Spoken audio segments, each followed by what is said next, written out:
Hello everybody. How you doing?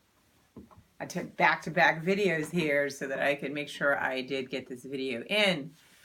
I have been thinking about a way to incorporate this series into this channel for some time now, and I think that I've come up with a good way to do it. I've been on BookTube for a little while now, even though I always still feel like a newbie in the process, but there's a lot of things you don't know about me beyond what you see on camera and what you hear me talk about with regards to books.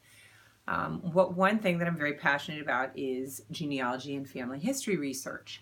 For the past few years, I've really been doing some work of that of my own for my own family, and I'm fascinated. I watch every show that's on TV that you see that talks about genealogy.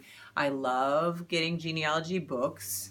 I love going online and looking for things and looking through photos and trying to figure things out.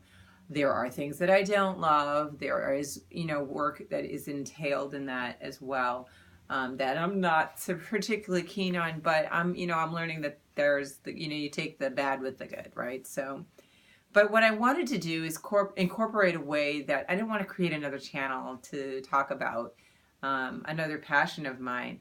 And I wanted to figure out a way to kind of tie the two together with my love of books and reading and things like that. So this series, which I think I'll call something like family history series or family series or something. I'll come up with something clever, obviously, by the time that I post this video up. But I'd like to incorporate both fiction and nonfiction books that surround or incorporate family history. And I'm going to give you some examples so you understand kind of where I'm saying with regards to that, because it could be a lot of books, right? Not on a superficial level, I guess, where I'm saying, especially when we're talking about the fiction. The nonfiction is pretty straightforward because it's nonfiction. It will fall into that category. But a good example is the book that I read last month, which was Homegoing by Yagasi. And I didn't, I hadn't read this. I'd taken a long time to read it. And then when I read it, I thought it would be the perfect book to kick off this series with. And the reason why I say that is because the title itself, Homegoing, wouldn't that be a cool, if it wasn't the title of this book, it could be a great title for the series, because that's what you're doing. You're going home. You're learning about your ancestors. You're connecting to the past and bringing the past to the future, and to the present. So I listened to the audiobook and I read this. I listened more to the audiobook. After a while, I was just not thinking I was doing as great a job as the people, so I just kind of put the book aside and let the audio take over for me. But if you look at this book, and as many books that you'll see that I do in this series, and this is how you can also connect it to being along this theme, is that I can't find the page, but I'm still going in there. There it is. Inside the book, they have a family tree, right? And this tree is really critical for this story because you get lost after a while. You start out with, your people, and then you keep going and you keep going, and then you go, oh, okay. Who were they related to? How are they? And it helps you find your way through the book because the stories jump back and forth and parallel, and so it's two half sisters, and you kind of follow both of their journeys. One who ends up marrying one of the British slave holders, ends up marrying her, and another that is gone and sold into slavery. And you kind of see where their journey takes, where they cross paths but don't even know it, where as you come closer to the present day, how tied we are to the past. Oftentimes people don't want to admit, especially when there's negative things, that we are tied still to the past. It's not like that happened and this is now. We're very much connected to our past. And so this book, exploring the two of them, bringing them, I think it comes all the way up to, what does it say here? Yeah, so a war and into Harlem. Yeah, into Harlem. So it comes up, it covers a large span of time, but it shows you how each event affects another event and another event affects another event. I loved it. I thought it was great. I can understand where all the hype was. I think it's a good example of what I'm saying is a book that for me, it's inspiring. Although this is fiction, it's inspirational to see this kind of journey. Another example would be the book Roots is just very inspirational. And I have not read the book. I have to get that. That'll be one I guess I'll put in here as well. I've watched the movie since I was a kid and even watched the adaptation of it recently. And, it's just inspirational to be able to, because for many African Americans, it's very challenging once you hit slavery to kind of keep moving backwards. So, and the other thing I noted in this book too is it was different. It kind of went from the past to the present, where in genealogy, you work from the present, you work from yourself, and you work backwards.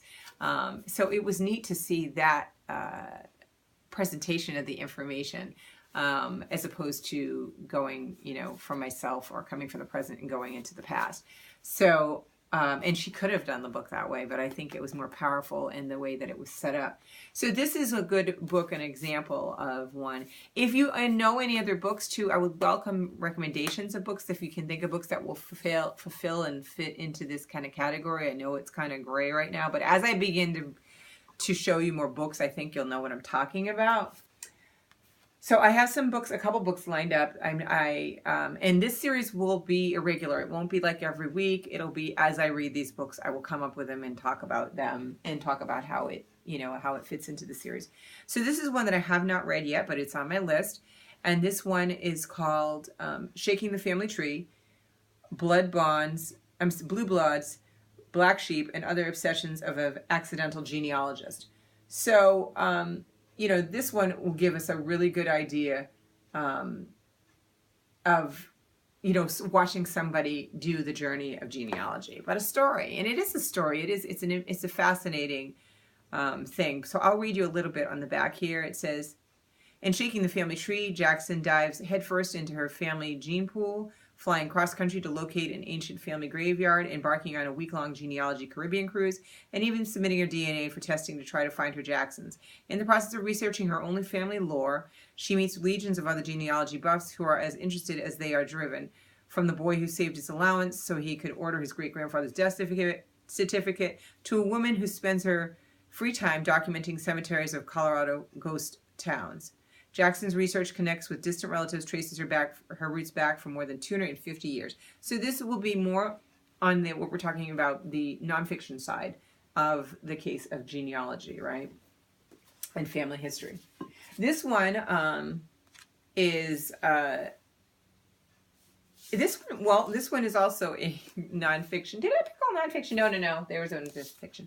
This is all nonfiction, and this one is called Future Face, and it was published last year because I got this, I think, around my birthday. See, another birthday book we're talking about here. But it talks about this author who, she travels around trying to solve the mystery of her own family, but she looks at the questions of immigration, race, identity, and who Future Face is kind of like, well, what is the future face going to look like? Because we're all kind of mixing together and things like that. So this will be one that I'm really excited to read, that I was excited to read last year this time. So hopefully I'll get to that one sooner than later in this series. So those are both nonfiction examples. And a fiction example, which is one I've had for a long time, but look how great it's conditioned. You can tell I didn't read it yet. And this one's called Citizens Creek by Lolita, I think you say Tedemi?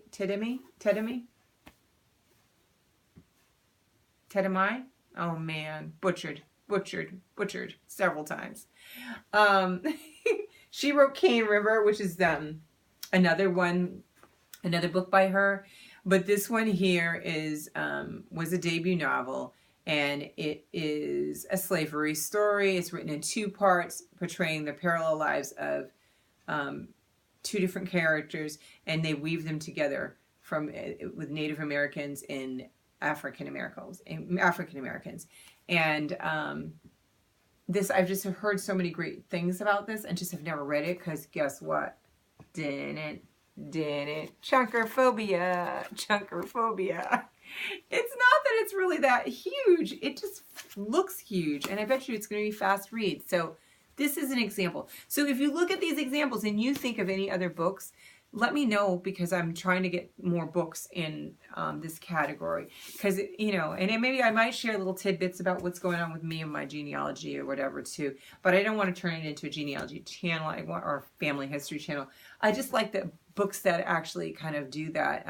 And like I said, in Homegoing, you know, it was fantastic because it had this, I really needed this. I don't know other people experience that, but I needed this. Sometimes especially when I was listening to the audiobook, I'm like, ooh, how is this person related to so-and-so? So this was like a lifesaver. And I like that, you know. So I just wanted to let you know about that fantastic book for April, and a good way to start off my series. Let me know what you think. I hope you guys like the idea, and I will talk to you soon. Happy reading.